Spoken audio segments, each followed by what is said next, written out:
So friends, welcome to the new video of Setmax. अभी तक हमने पूरे डाइजेस्टिव सिस्टम का ओवरव्यू हमने डिस्कस किया, लीवर के बारे में डिस्कस किया, उसकी कौन कौन सी बीमारियों के क्या क्या मतलब होते हैं ये हमने समझा।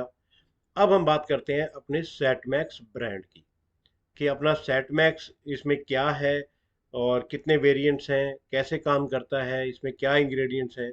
तो let's start with Setmax. In Setmax we have 4 variants. Setmax में अपने पास 4 वेरिएंट्स हैं दोस्तों।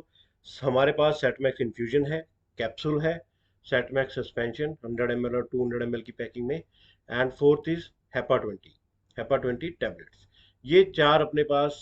हेपा 20 फर्स्ट ऑफ ऑल आपको पता होगा, आपको मैक्सिमम लोगों को, कि पहले अपनी 2 डिवीजन थी, नाउ दोनों डिवीजन मर्ज कर गई हैं। तो हेपा 20 हमारी दूसरी पीएचडी डिवीजन में था। नाउ अब सबके पास ये है, सारा पूरी की पूरी रेंज सबके पास है। तो हेपा 20 भी अब आपके पास ऑप्शन आ गया है, हेपा 20 टैबलेट। तो ये चार अपने पास वेरिएंट्स हैं सेटमैक्स के। अब इसमें हम बात करते हैं इन वेरिएंट्स को लेके। पहली बात, मैं शुरू करने से पहले आपसे डिस्कस करना चाहूँगा कि what is the difference between infusion and injection. इसमें फ़र्क क्या है आपको पता होना चाहिए। जिस भी दवाई के पीछे इन्फ्यूजन लिखा होगा उसको इंजेक्शन नहीं बोलना, और जो इंजेक्शन है उसको हम इन्फ्यूजन नहीं बोल सकते। इनमें फ़र्क होता है। क्या फ़र्क होता है?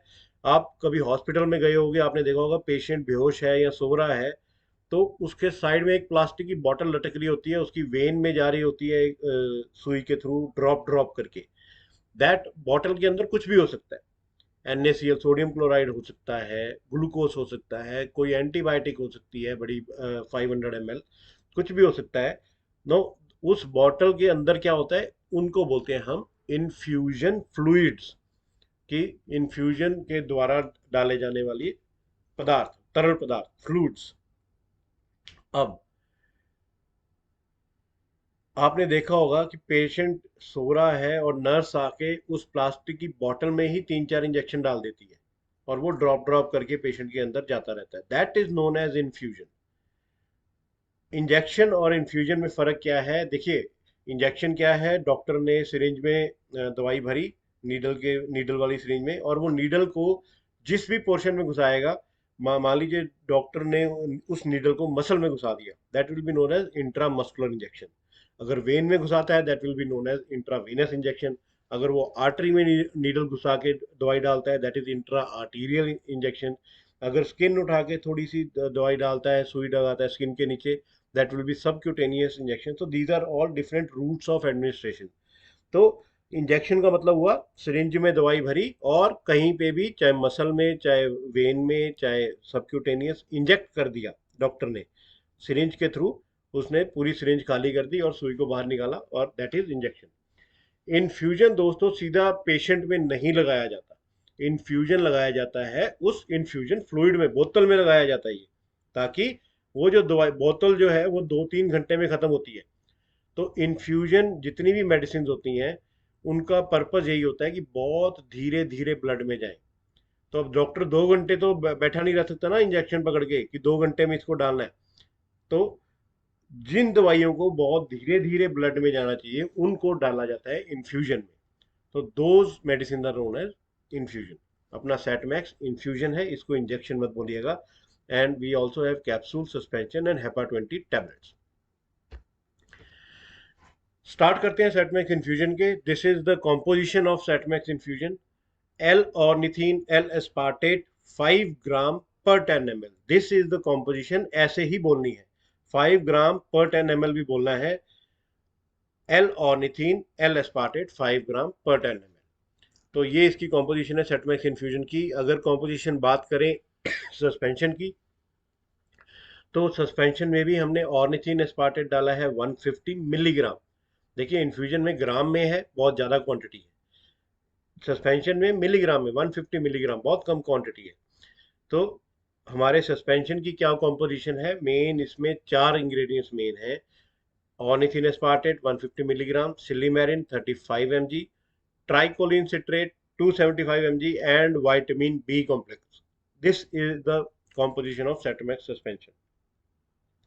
और अगर कैप्सूल की बात करें तो उसमें भी ऑर्निथिन एस्पार्टेट और सिलीमेरिन है, लेकिन सस्पेंशन में था ट्राइकोलिन सिट्रेट, कैप्सूल में हमने डाला है N acetyl cysteine with vitamin B complex तो है। तो सस्पेंशन और कैप्सूल में सिर्फ एक इंग्रेडिएंट का फर्क है, दैट इज कैप्सूल में है एन एसिटाइल सिस्टीन, सस्पेंशन में है ट्राइकोलिन सिट्रेट। बाकी ऑर्निथिन एस्पार्टेट, सिलिमेरिन और विटामिन बी कॉम्प्लेक्स दोनों में है। ये है इसकी सेटमैक्स की कॉम्पोजिशन। अब सेटमैक्स काम कैसे करता है, लेट अस डिस्कस की हाउ इट वर्क्स। तो सबसे पहले इंग्रेडिएंट्स की बात करते हैं। हमने देखा कि सेटमैक्स में क्या क्या इंग्रेडिएंट है। First of all we will talk about silymarin, जो कि कैप्सूल में भी है और सस्पेंशन में भी है। सिलिमेरिन मिल्क थिसल नाम के प्लांट की सीड से मिलता है, उसके बीज से मिलता है। ये प्लांट की फोटो भी आप देख रहे हैं, ये है मिल्क थिसल। ये बहुत हजारों सालों से लीवर प्रोटेक्टिव यूज होता आया है। तो ऐसा नहीं है कि हमने प्लांट को पीसा और सेटमैक्स में डाल दिया।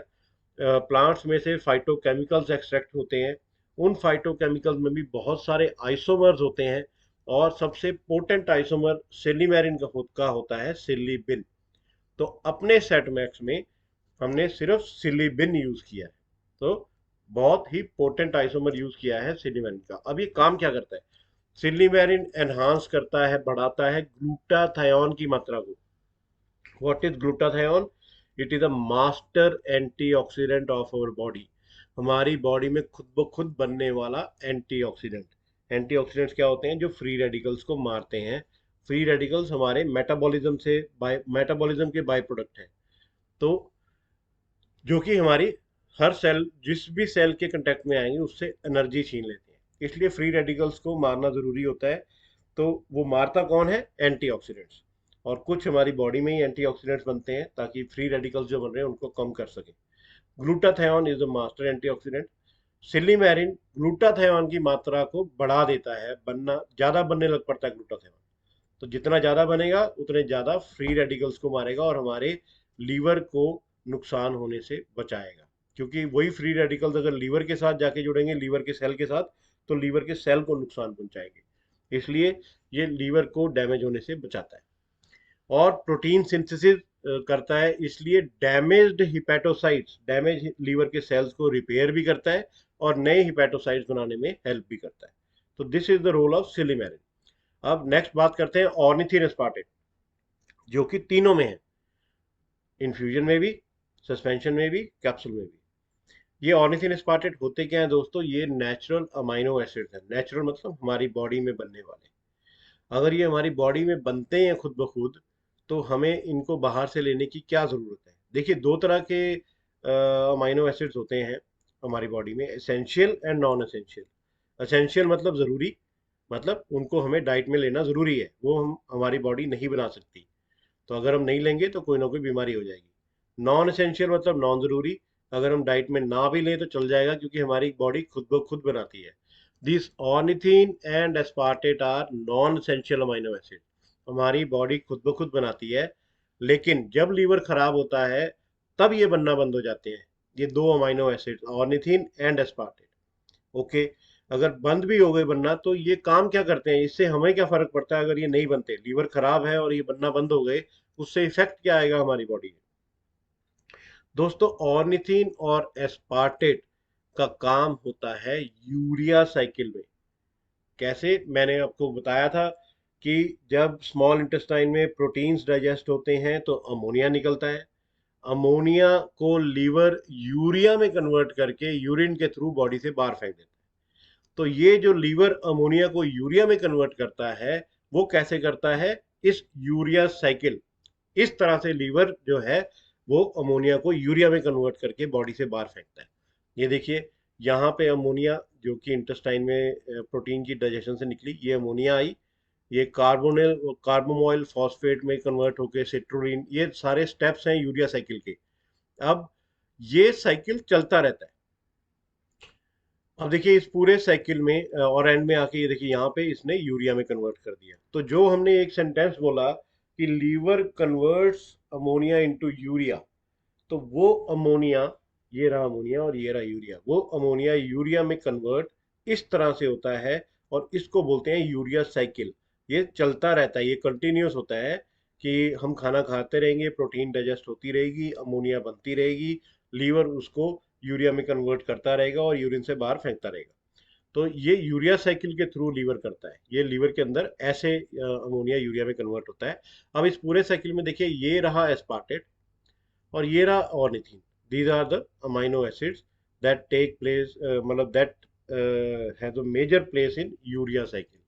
तो अगर ये ऑर्निथिन या एस्पार्टेट नहीं होंगे तो दोस्तों ये यूरिया साइकिल रुक जाएगा, अमोनिया यूरिया में कन्वर्ट नहीं हो पाएगी, जिससे क्या होगा, अमोनिया की मात्रा ब्लड में बढ़ जाएगी, हाइपर एमोनेमिया हो जाएगा। और हाइपर एमोनेमिया अगर काफी देर तक रहा तो उससे हो जाएगी हिपैटिक एनसीफेलोपैथी, क्योंकि हाइपर एमोनेमिया के पेशेंट्स को ही हिपैटिक एनसीफेलोपैथी होती है, क्योंकि ज्यादा अमोनिया वाला ब्लड बहुत देर तक ब्रेन में पहुंचता रहेगा।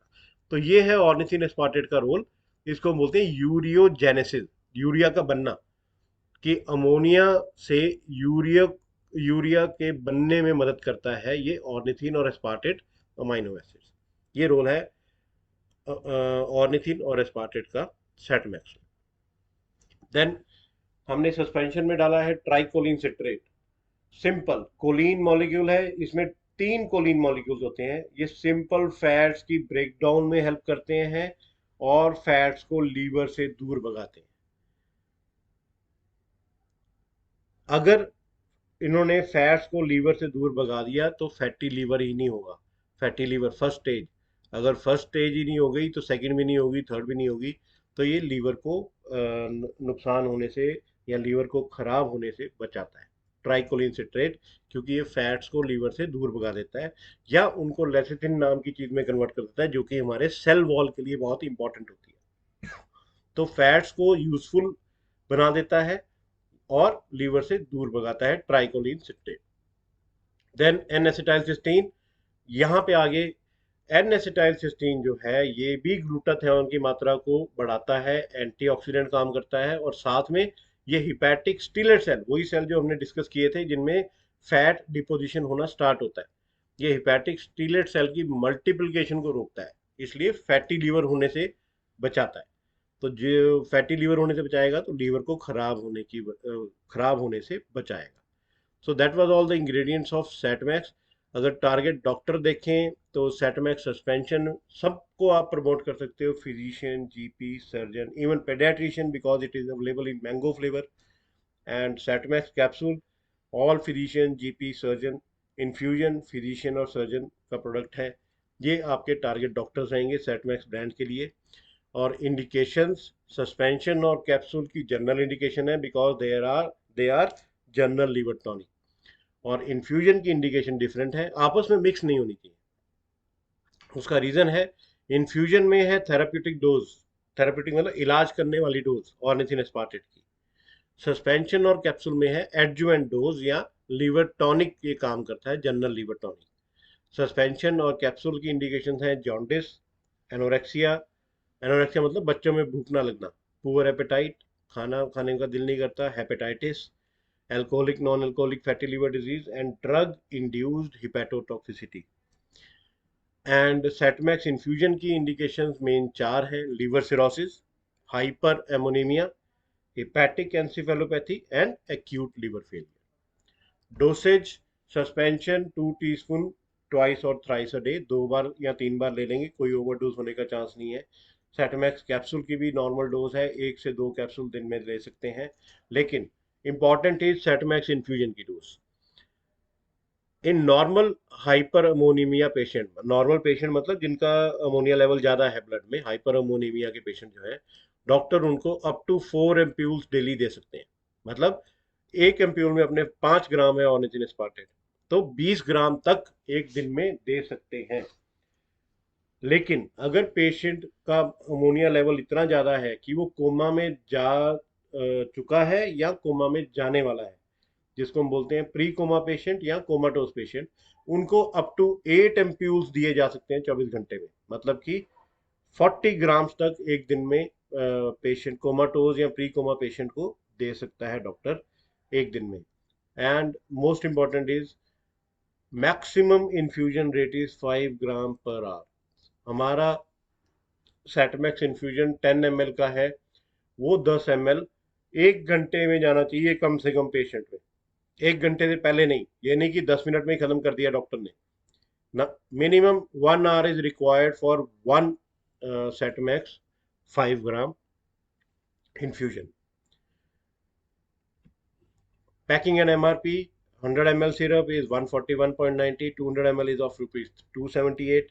Satmax capsule 137 rupees per strip and Satmax infusion 1 ampule is of 285. हमारी पैकिंग 2 एम्प्यूल की है. This is the rate of 1 ampoule. USPs Set Max, देखिए दोस्तों, मार्केट में अकेला ऑर्निथिन एस्पार्टेट बिकता है, अकेला सिलीमेरिन बिकता है, अकेला विटामिन बी कॉम्प्लेक्स बिकता है, एन-एसिटाइलसिस्टीन के अकेले कैप्सूल बेचते हैं. हमने ये सारा कुछ मिक्स कर दिया है. तो ये सारा कुछ मल्टीपल मैकेनिज्म से लीवर को बेनिफिट पहुंचाता है. ऑर्निथिन एस्पार्टेट अपना काम कर रहा है, सिलीमेरिन अपना काम कर रहा है, ट्राइकोलिन सिट्रेट अपना काम कर रहा है, विटामिन बी कॉम्प्लेक्स हम साथ में दे रहे हैं.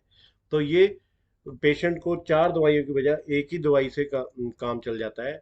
और हमारे पास पूरी कॉम्प्रिहेंसिव रेंज अवेलेबल है. सेटमैक्स इन्फ्यूजन से डॉक्टर स्टार्ट करके सेटमैक्स कैप्सूल या हेपा 20 टैबलेट या सेटमैक्स सस्पेंशन पे डाल सकता है पेशेंट को. तो इससे पेशेंट को लेना भी आसान है और उसकी कॉस्ट भी बचती है, पेशेंट कंप्लायंस भी बढ़ती है और कॉस्ट ऑफ थेरेपी भी बचती है. और अगर हम स्कोप और अपॉर्चुनिटीज़ की बात करें, liver diseases are very common, चाहे वो गांव है चाहे शहर है. सीजन का कोई इम्पैक्ट नहीं है. एल्कोहलिज्म बहुत कॉमन है और ड्रग इंड्यूस्ड एनोरेक्सिया और ड्रग इंड्यूस्ड हिपैटोटॉक्सिसिटी बहुत कॉमन है. राइट. सो दोस्तों, ये था अपना मेन ब्रांड से रिलेटेड डिस्कशन. क्या डोसेज है, क्या एमआरपी है, क्या यूनिक सेलिंग पॉइंट्स हैं, क्या इंग्रेडिएंट्स हैं, उनका क्या क्या काम है, इसको भी ध्यान से सुनिएगा. और अगर आपको इसमें कोई भी प्रॉब्लम आती है समझने में या कोई चीज़ आपने क्लैरिफाई करनी है, तो you can call me any time. Right. Thank you so much.